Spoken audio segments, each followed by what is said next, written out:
Is Shamima the UK's responsibility? The former ISIS bride has lost her legal challenge over the government's decision to revoke her British citizenship. Now, she'd previously appealed against the Supreme Court in 2019, but they ruled in favour of the Home Secretary on all grounds. Now, she's now lost yet another appeal against the Special Immigration Appeals Commission, and she's still looking to continue her appeals, potentially at the Court of Appeal. Now, Shamima fled East London back in 2015 to join the terror organisation as a teenager alongside two others, and she was stripped of her British citizenship in 2019 by the Home Secretary at the time, Sajid Javid.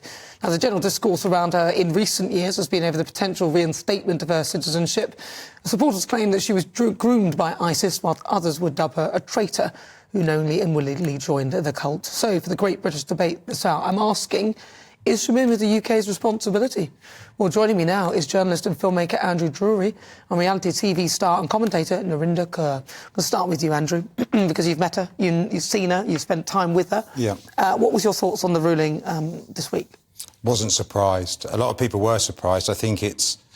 I mean, wasn't too comfortable about her citizenship being taken away, but now, after the past week or so, I'm kind of changing that opinion too. Really, why? I think she signifies... Or what she represents. I don't think she can come back because of what she's done and what she represents. Narinder. Andrew, OK, she is our responsibility. She was born in this country. Whether you like it or not, she was born in this country. She's a citizen of Britain. She's our problem. She's not anymore. She is our problem. But she's not a citizen anymore, is she? Yes, but that should never have happened. No Home Secretary should ever have this much power. Well, that's what they do. That's their to job. revoke. No, they shouldn't have that, though, because actually... Why not? Because it creates a there's a two-tier system. As an immigrant's child, that means whatever crime I commit, I could be sent back to India. Well, don't commit and any crime. India... Well, look, what crime then? What if I do something little and they say, actually, go back to India? And Well, India that's not going to happen, is it, though? Because there's a Court of Appeal, there's a proper... It sets a dangerous precedent.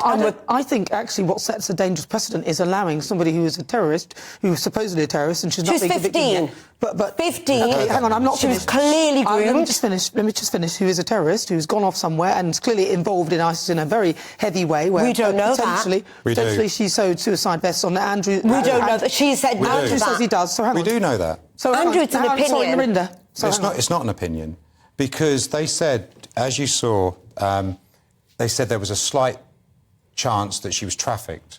And if they produced that evidence, then the evidence that the Home Office produced must have been quite severe. Those girls had their phones, and all the people who were taken in by the SDF over there had their phones and the images, because they had selfies, pictures taken with everybody. Metropolitan so they Police had the failed. evidence. The Metropolitan Police knew, and they knew she was vulnerable. Because why didn't they stop her? Why was there no prevention? What's that got to do with her when she was there? Because they didn't prevent her leaving. Andrew, she wasn't prevented from leaving the country. Let me bring something else into A 15-year-old child... Narinder. Let me go. You say about the groom in the 15. Samam Albidi, you know who he is, don't you? He did the Manchester Arena. He killed 22 people. Yes. Right. You could say he was groomed. Because he was. He was the same sort of story as her. He was born in England, 22-year-old guy. But he actually did something. Hold on. Got groomed, got trafficked out there, came back, and she did something. She sewed suicide vests. She said she didn't. I don't care what she says. She says loads of lies. But the fact is, if someone had those suicide vests and it detonated and killed a load of innocent children, would you feel you're saying the wrong thing? Andrew, listen, we all agree. Do you feel so? We all agree would you that agree what with she Shamima did, Begum? her joining and leaving was wrong. The British government, the British authorities had a responsibility to stop her. You don't know that. We need evidence. She joined ISIS. That is the evidence. Let me say something now. The Special Immigration Appeals Commission ruled on Wednesday that although there was credible suspicion for Begum being trafficked for sexual exploitation, the decision was ultimately the Home Secretary's. Why has the Home Secretary got this much power? Okay. Because that's dangerous. You asked the question. And actually, sorry. last question. Sorry, no. when you ask a question, I'll answer.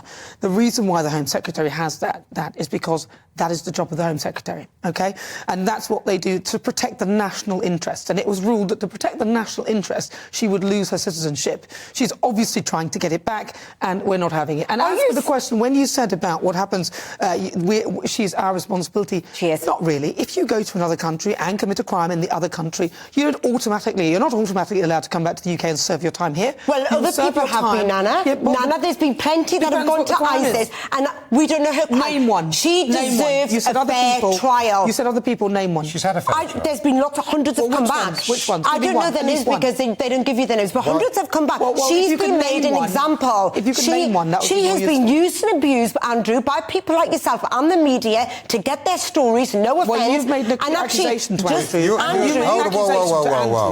Hold on. Andrew, if I've used and abused, I've not had a penny for any. I'm not saying you had a penny.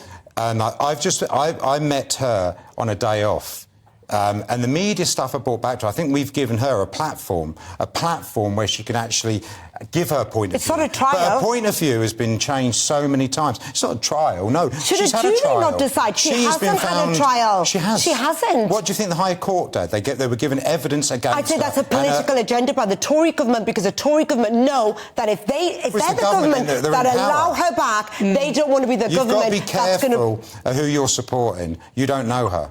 You don't know her. We both don't know her. I do know her. He knows her better than you do. But he's not a judge, and he's not a jury. Yeah, but then the evidence... So is this trial by media? Is this trial by media? Where's the compassion for a 15-year-old girl? Narinder, I'd say this is cruel. If you tone it it's down, cruel. well, take a look at the evidence, yeah? They said there was a slight amount of chance she was trafficked or sex trafficked. They said it's credible. But if you think even it was credible and she still had a citizenship and her appeal got rejected, the evidence against her must have been so damning. They would have had pictures. No, they said it's up to the Home Secretary. Right. No, it wasn't. There was evidence produced by the Home Office. Yeah. It wasn't just the Home Secretary didn't just come in and say, don't bring her back. It was evidence. Reasonable people will profoundly disagree with the Secretary of State, but that raises wider societal and political questions, which is not the role of this commission. It was just a commission. So they will appeal this. Let Andrew speak, please. If I told you there's a good possibility she was in the Hezbollah, which is the religious police, and she sewed suicide vests, would you be so sympathetic? No, I've got... Listen, do you think I enjoy sitting here trying to stick... I'm not doing that. I do believe you're enjoying it. Because I believe that anybody born in this country, and we are a civil country, deserves a fair trial. Try it in this country and let her pay the price here. Well, listen. Perhaps the people in Syria, where she committed a lot of those crimes, would like to see her tried there. Perhaps they've taken a look at our system and realised what a soft touch we are, and they want to punish her properly, and that is that. So I'm afraid, Narinder, if you commit your crimes in another country and we decide that you're no longer going to be a citizen of this one, then I think that's and leave her stateless. Do you not think sometimes you've got to look at you're going to leave her in a camp for the rest of her life? Well, you don't know if she's done anything. Do you want me to have some sort of sympathy for this? Nana, do you know if she's done anything? You should have sympathy. She was groomed. Whoa. Do you know what? I can tell you what will happen to her. Because even if she gets her citizenship back, she could face trial in Syria and get sentenced to 20 years. Will you have a problem with that? Yes, because she should be tried as a British citizen. Because she could have caused the death of people within Syria. We don't know that, though. We're all speculating. It's not fair. Okay, I think she deserves a fair trial. I'm going to stop this now. She's had a fair trial, and they've made a decision based on the information that they have, which you are definitely not party to, and Andrew probably has a little bit more than you, but neither is he. And the point is, even if you've committed your crime, whether you serve the time here or there is actually not really the main thing. The main thing is that you serve the time, and in the end, I believe she should serve it in the place that she committed her crime. And I believe she's a British citizen. I believe she was born in this country, and she was groomed and radicalised. I have the last word. You've got no proof of that. I get the last word on that. Right.